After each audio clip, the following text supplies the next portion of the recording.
بسم اللہ الرحمن الرحیم۔ تبلیغی جماعت کو لے کے نا بہت سارے لوگوں کے ذہن میں اس طریقے سے سوال ہوتا ہے کہ پتہ نہیں تبلیغی جماعت کیا کرتی ہے، ان کا کام کیا ہے، ان کا مقصد کیا ہے، اور اس تحریک کا مقصد کیا ہے، وہ عمل کیسے کرتے ہیں، ان کی ترتیب کیا ہے نا۔ اسپیشلی یہ غیر مسلم جو ہمارے بھائی بہن ہوتے ہیں نا، ان کے ذہنوں میں یہ بات آتی ہے۔ ان کا اکثر یہ سوال ہوتا ہے کہ تبلیغی جماعت کا مقصد کیا ہے، اور تبلیغی جماعت کرتی کیا ہے۔ مطلب مسجد چلی جاتی ہے اور ان کے پاس بیگ ہوتا ہے، 5 6 یا 8 10 یا 15 20 لوگوں کی شکل میں یہ لوگ راستوں میں نکلے ہوئے دکھتے ہیں، اور مطلب کسی راستے میں کسی بندے کو کچھ باتیں کرتے ہیں، ان کو کچھ سمجھا رہے ہوتے ہیں۔ کیا مطلب ہے اس کا، کیا مقصد ہے؟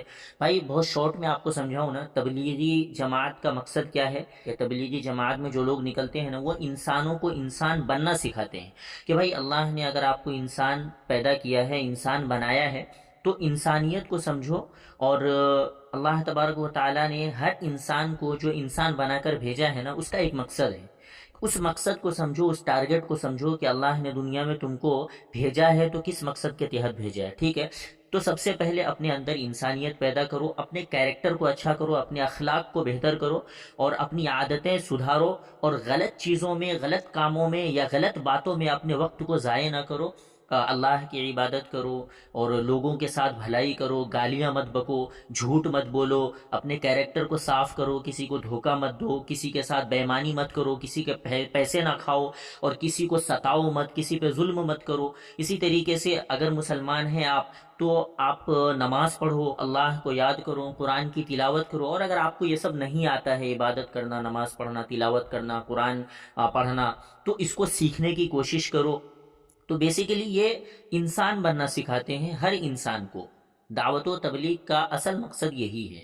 تو یہ بیچارے اپنا مال لے کر، اپنا جان لے کر نکلتے ہیں، اور بیگ میں کپڑے لے کر نکلتے ہیں، اپنا سامان لے کر نکلتے ہیں، اور مسجدوں میں ٹھہرتے ہیں، اور پھر لوگوں کو جو ہے دین کی دعوت دیتے ہیں کہ بھائی آپ مسلمان ہیں تو آپ نماز پڑھیے، اپنے کیریکٹر کو اچھا کیجیے، اپنے اخلاق کو بہتر کیجیے، کیونکہ آپ نے کلمہ پڑھا ہے نا، تو کلمہ پڑھنے کا کے بعد کیا لاگو ہوتا ہے؟ اللہ کی طرف سے کلمہ پڑھنے کے بعد ہر مسلمان کے اوپر لاگو ہوتا ہے کہ وہ اللہ کی عبادت کرے۔ وما خلقت الجن والانس الا لیعبدون، کہ انسانوں جنات کو اللہ نے جو پیدا کیا ہے وہ اپنی عبادت کے لیے پیدا کیا ہے۔ تو اگر آپ نے کلمہ پڑھا ہے، مسلمان بن گئے ہیں نا، تو یا مسلمان ہیں، تو آپ اللہ کی عبادت کرو، نماز پڑھو، قرآن کی تلاوت کرو، اور اگر آپ کو یہ سب نہیں آتا ہے تو اس کو سیکھنے کی کوشش کرو، حلال کو سمجھو، حرام کو چھوڑو، ٹھیک ہے؟ غیبت مت کرو، چغلی مت کرو، جھوٹ مت بولو، دھوکہ مت دو، بے ایمانی مت کرو۔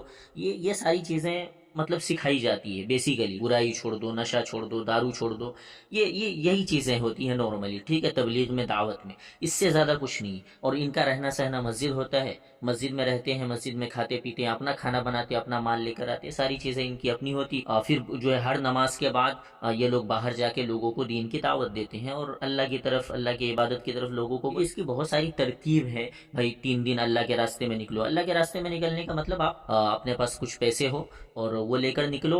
اس میں سب سے امپورٹنٹ کیا ہے کہ 3 دن میں یا 40 دن میں آپ نکلتے ہو، تو 40 دن کے لیے یا 3 دن کے لیے اپنے آپ کو اللہ کے حوالے کر دو، اللہ کے گھر کے حوالے کر دو، مسجد میں ہی رہنا ہے۔ تو مسجد میں رہو گے تو پھر سیکھنے کو ملے گا، تعلیم سنیں گے، حدیث سنیں گے، قرآن سنیں گے، تو یہ ساری چیزیں سنیں گے تو دل آپ کا نرم ہوگا، آپ کا دل، آپ کا اخلاق بنے گا، آپ کے کیریکٹر اچھے ہوں گے، اور جو ہے آپ کے اندر دینداری آئے گی۔ جب دینداری آئے گی تو انسانیت آئے گی۔ تو بہت ساری چیزیں، اس کا اصل مقصد یہی ہے کہ یہ آپ کو صحیح راستہ دکھاتا ہے، صحیح راستے پہ لاتا ہے۔